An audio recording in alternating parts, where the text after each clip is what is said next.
Our guest in the studio to start things off is investigative journalist with TV3 Paul Connolly. Paul's latest documentary, Ireland's Secret Sex Lives, Paul Connolly Investigates, airs tonight on 9pm on TV3. Paul, good afternoon. How are you, Sean? I'm in great form, thanks. What exactly are you going to be outlining in this? Right, so the investigation looks into, as you said, Ireland's secret sex lives. So it's the underground movements that hide in plain sight, so to speak. So it's swinging, it is dogging, fetishists, and extramarital dating sites. The dating sites that people go on to if they're looking to have affairs and want to do it on the quiet. Right, okay. Yeah. And so if say, how do you go about then saying, I want to go and meet some swingers who presumably would want to keep their identity somewhat secret? Absolutely. I went about it with great difficulty, is the honest truth. It took about between 5 and 6 months to make it.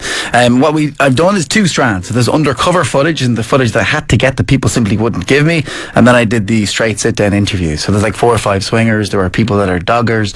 We have the fetishists, and then I go to a dogging meet, which I'd imagine you'll want to hear about. I go to a swinging party. No, I don't go, but someone else we send, and then we get into a fetish party as well. Right, and say at the swinging party, that's where you get the secret footage. The undercover footage, yeah, absolutely. So dogging, swinging, fetishism. We have undercover footage and sit-down interviews with people as well. I would have thought, I've never been to a swingers meet, but I would imagine everyone's naked at it. Where did you hide the camera? Well, the lady who went for us, whose name of the press release is Nicola, hid it in her handbag with great difficulty trying to find a place to put this camera. Got it in the handbag because when you walk into the swingers parties, obviously enough, everyone is not so much strip searched as very thoroughly patted down. So that's why are they patting them down for? For cameras. Oh, right. Yeah, because obviously enough discretion, secrecy, anonymity, these are all very important amongst the swimming community and the swinging community, who take themselves very, very, very seriously.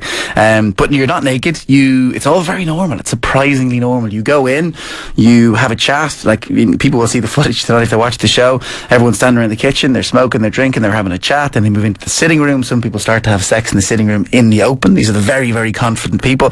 And then others will move to the bedrooms. Right. And generally speaking, so the one that you filmed, how many people were there? About between 30 to 40 people. And the night progressed reasonably slowly, but you could see people's inhibitions loosen, if you know what I mean. So they'd have the few jars, have the few pints, get to know each other.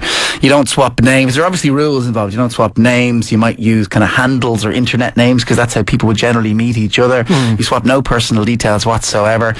You can do a soft swap. This is the terminology. A soft swap is that you would approach someone and suggest that you are intimate but don't have sex. A hard swap is where you would obviously have sex. Right. And then there are other bits and pieces, other little subtleties and intricacies in terms of how you would ask a person's husband or wife if it's okay if you have sex with them. Oh, so is it generally speaking couples who do these things? Absolutely, yeah. It's very much so couples.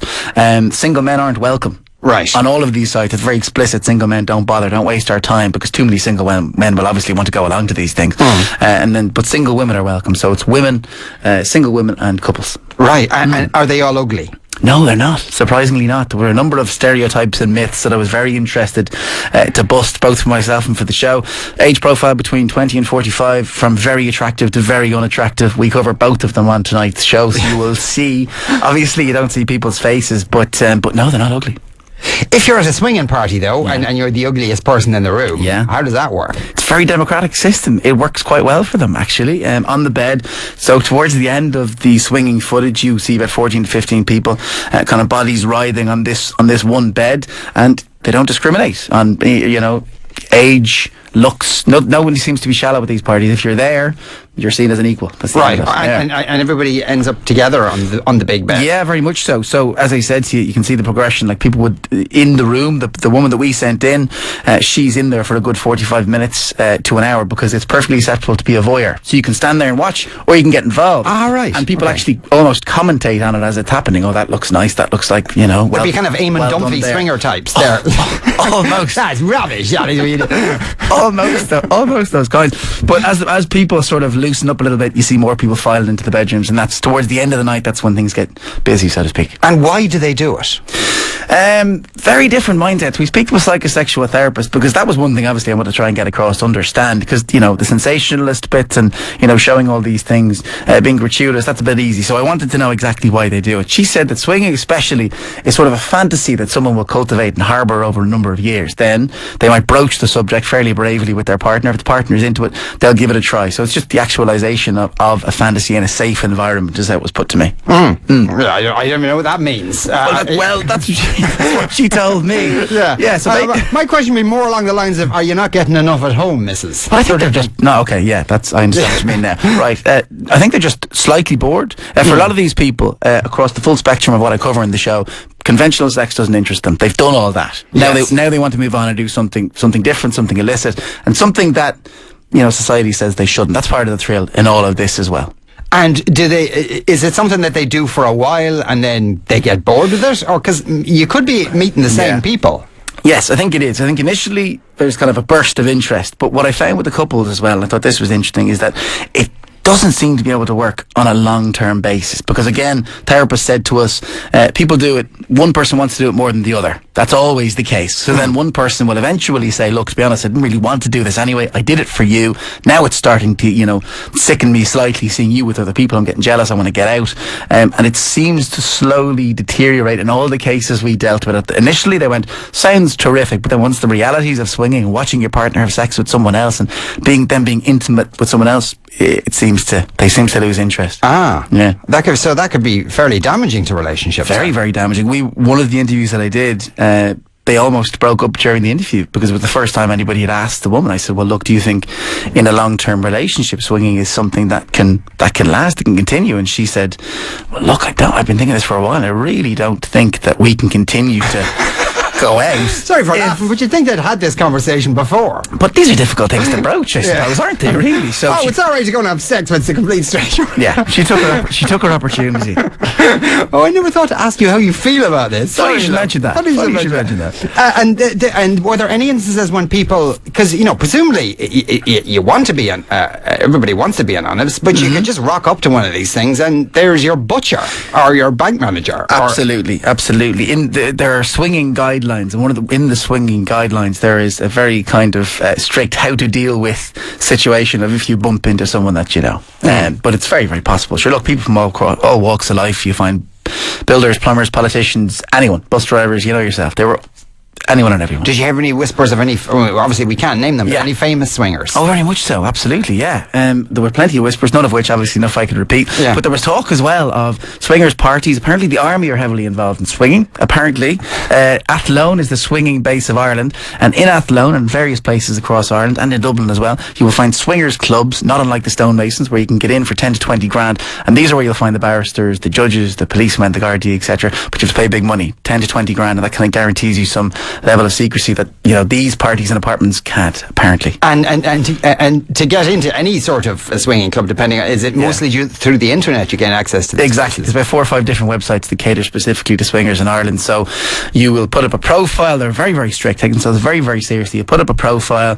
The parties are advertised. You can ask to go. You'll be asked a series of questions. You'll be vetted very, very heavily before you go. And I've obviously tried all this. I couldn't get in because single men can't get in. Yeah. So eventually we had to send someone else. So that's how you find them on the internet. You eventually get through the vetting process and then you're in. And the woman you sent along as your kind of spy. Yes. Apart from the footage, how did she feel when she left the place? Well, she swings herself. Ah, right. Okay. Yeah, so she had told me, I'd done an interview with her, and she told me that she loved swinging, and that if there weren't swinging parties, that her sexual appetite would never be satisfied because it's just her kind of thing. She thought it was perfectly normal. And after the interview, she told me that she'd slept with 15 to 20 men at a party one night. And I said, look, I need someone that has access to this. You seem okay with it. You seem to know the scene, the layout. Would you have any problem doing it for me? And once she left, she thinks it's perfectly normal. She thinks it's enjoyable. She's a voyeur as well, so she gets excited. She's a voyeur and an exhibitionist. So the experience, as she said, actually quite excited her. 15 to 20 people in one night. Yeah, I asked her how she felt after, were there any regrets? And sore, I'd say, is probably one way she might have. That's a possibility. How long do they go on for, the parties? This one started about 7 o'clock and ended about 4 o'clock in the morning. It was on a school night as well. It was on a Wednesday night. I thought that was strange. That's an odd. Sorry, love, got to go now. Kids in the morning. Anyway, we must take a break. We'll chat more with Paul after this. Paul Connolly from TV3 is still with us. Paul's documentary Ireland's Secret Sex Lives airs tonight at 9 p.m. on TV3. Dogging, then, we've already covered swinging. Dogging, Why is it called dogging? It's called dogging because it's borrowed from people walking their dog. Apparently, this is how it started in the UK in the 70s. It's a kind of a euphemism. Yes, very much so. And so it takes place in car parks, in parks, or? Yeah, generally isolated places. You will find them in industrial estate car parks, in parks, just generally isolated spots. And for people that don't know what it is, because I didn't actually know what it is really before we started in this, it is a little known, widely practiced brand of kink where couples will go to car parks and have sex in parked cars whilst other people watch. Right. Oh, so again, it's couples based. Oh, yes, absolutely, yeah. So what I found, and I actually found a couple through these websites, I've been chatting to people, and I found a couple that were prepared to go on camera. It was the only way, again, to get the undercover footage that I wanted. And the rules surrounding dogging, again, very strict. People think it's very low rent, very low brow, but the people who are doggers certainly don't think so. So you'll go into a car park, you flash the lights once if you're a dogger. That says, this is what I'm doing. People will obviously then respond saying, I'm a dogger too. And then the couple, or couples, switch on their inside light. That lets everyone know they're the exhibitionists. And the voyeurs get out of their cars and stand equidistantly, if that's the word, from the car. And then we'll kind of manoeuvre for better position and watch them. And how do they organise it to make sure there's only one couple putting on a show, so to speak? So if there isn't like two competing sets of couples, competition, what happens then? Yeah, that could turn nasty. They post it up on a website. The dogging meets are advertised on certain websites. This is where I'm going to be. This is who I'm with.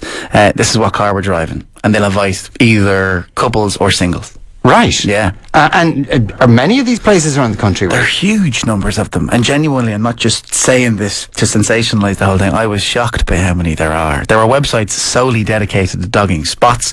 There is one kind of, Dublin is sort of the mecca for dogging. There's one particular spot, which I visited on a number of occasions, eventually got the footage that I was looking for, and it was just the strangest experience. And I'd made the mistake previously of waiting for other people to get out of the car. So I was there, pitch black, 10 cars all lined up. The couple turned their light on. I'd been waiting for other people to make the move. This night I said, lump this, got out of the car, and then sure enough, every car door beside me then opened. You heard footsteps and all the lads just started kind of manoeuvring around. You don't make eye contact. You do not say a word to each other. You don't get in someone's eye line. This was very strict. I accidentally crossed someone's eye line and was basically berated for being an amateur. Who did I think I was? Had I never been to one of these before? That kind of thing. Yeah. And when this was suggested to me by my boss to cover this, and I kind of scoffed at it and went, really? Dogging? This sounds ridiculous. But when you get there, it's charged. It's not funny anymore. And it feels a little very sort of unstable, if you know what I mean. And it was really, really unpleasant. I'm not judging the people that do it, but having witnessed it, having seen it, and having kind of felt the atmosphere, it was really unnerving. What was unnerving about it? Was it felt aggressive? Well, there was that, but it was just really animalistic and really primitive. I mean, these men are, kind of shuffling around the car, watching people have sex. There were rules. If they open the window, you can put a hand in. So that happened. They opened the window, and guys just started putting their hands in and groping the women. Then you opened the door if you want them to actually get in and have sex with you. That didn't happen, or at least didn't happen whilst I was still there. But it just felt sort of, I know it's hard to describe, but there was a gritty unease to the whole thing that I couldn't shake off for a while. And it was all blokes who were doing the looking. Very much so, yeah. I think purist doggers, if any are going to text you in, will probably tell you mostly it's couples, and those would be the lower rent ones. So I think that is genuinely the case. Sometimes you get 5 and 6 cars of all couples and they'll watch each other and that kind of thing. There's probably an easier relationship between those than what I witnessed, and people will see it tonight. And what was funny as well is I had no interest in watching what the couple were doing. It was just the behaviour of the men that was really, really, really unnerving. So it sounds like, you've probably seen when you're putting the program together a lot more footage than people might see. Absolutely, yeah. Was it between the swinging and the dogging? Was it in any way erotic? Not for me, no. But I think just people are wired differently. I mean, that was another in the fetishist section of the show. This is really where this was driven home to me, because some people find dogging, some people find swinging, some people find these extramarital dating websites some kind of a thrill. It's a different mindset. But then we spoke to people at at the extreme end of fetishes. So there was one woman who drinks blood. Bloodlust is her thing. She gets off on this, gets a real kick out of it. Human blood. Actual human blood, yeah. She will pierce a vein and drink their blood. This is an unequaled and undescribable thrill for her. And then we met a man who pays a dominatrix €500 an hour to electrocute very sensitive areas of his body until he reaches the point of near unconsciousness, and that's his thing. Married man, 3 children, very, very respectable job. Really nice guy too, as I interviewed him, and that's it. So those mindsets I can get a grasp of, the swinging and the dogging. I struggled with that. Again, not judging them, but struggled to understand it. That's it. Well, I suppose though in the fetishist thing, these are things that people are doing to themselves. Yeah. And for whatever reason. Yeah. So there's no, because the dogging particularly sounds slightly exploitative. I see what you mean, but in the way that you said that with the swingers, it always came to a point where one partner says, actually, I'm not into this. Yeah. With the dogging, I imagine the same thing might well happen. I'd imagine it would. But we interviewed a woman who's a dogger. Again, really nice, really articulate woman, in her mid-30s, has a couple of kids, suburbanite. You couldn't get more stereotypical. She said that she loved it. She felt very desirable, felt very young, felt very wanted. That 5 or 6, 10 or 11 men were surrounding a car, and she was the object of their desire. She found this an incredible thrill. Someone wants can single women get into the swinging parties? You said they can. Single women can. They're called swingles. Swingles. I could never go swinging. I suffer from motion sickness. There's another text. Armando wants to know, is this covered in good things to do tonight? I think Annette has an extensive file on this. George in Wexford says, while I have no interest in taking part in such activities, the tableau faux outrage towards such things is beneath contempt. I see what he means. And look, there was a really fine line in all of this. You can sensationalise it, you can demonise it, and I really tried very hard not to come across all po-faced conservative and sex is bad.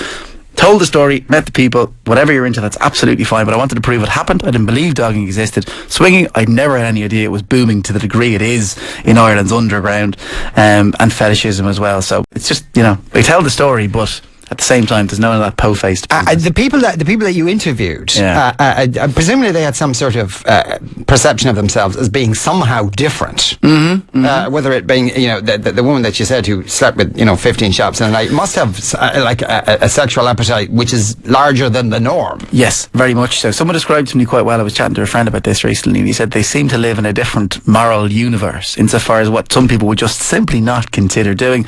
They've absolutely no problem with, and that extends across all of the things that I look into tonight. They just don't think what they're doing is wrong. They don't appreciate that people are telling them they can't do it, and they don't appreciate as well they have to lead double lives, because all these people were, getting these people to talk to me was exhausting, and they were terrified of their identities being revealed because of what would happen with family, relationships, and work. But I suppose at the same time, if it's mutually consensual, then there is nothing wrong with it. No, it's not illegal. Dogging's illegal because you're having sex outside, but it's not illegal to stalk someone from 5 years outside their car. So it's only. And did any of the people you talked to ever report it going horribly wrong? Because I would imagine if you're in a car park, there's always a possibility that the blinking, somebody turns up to put their bottles in the bottle bank or something and goes, what's going on over there? Oh, very often. You'd hear a couple of stories, and that cracked me up, that people would be switching their lights on. Someone would have inadvertently turned their lights on, just because they were trying to read the paper or something like that, and all of a sudden, five lads surround their car. We're watching you do the crosswords. Exactly. God, this is great. Yeah, that's a mindset I couldn't get my head around. Was there any difference in kind of socio-economic type between the doggers and the swingers? No, none at all. Absolutely not. And I watched out for that as well. All walks, all social divides, no difference. Does it seem to be growing? It is, yeah, very much so. And I say this in the show tonight, there is between 120 to 140,000 people on swinging websites, Irish registered users, right? On the dogging websites, there's between 50 to 80,000 people on these websites, because it fluctuates and it's quite hard to actually nail down the numbers. And then you have these extramarital dating websites.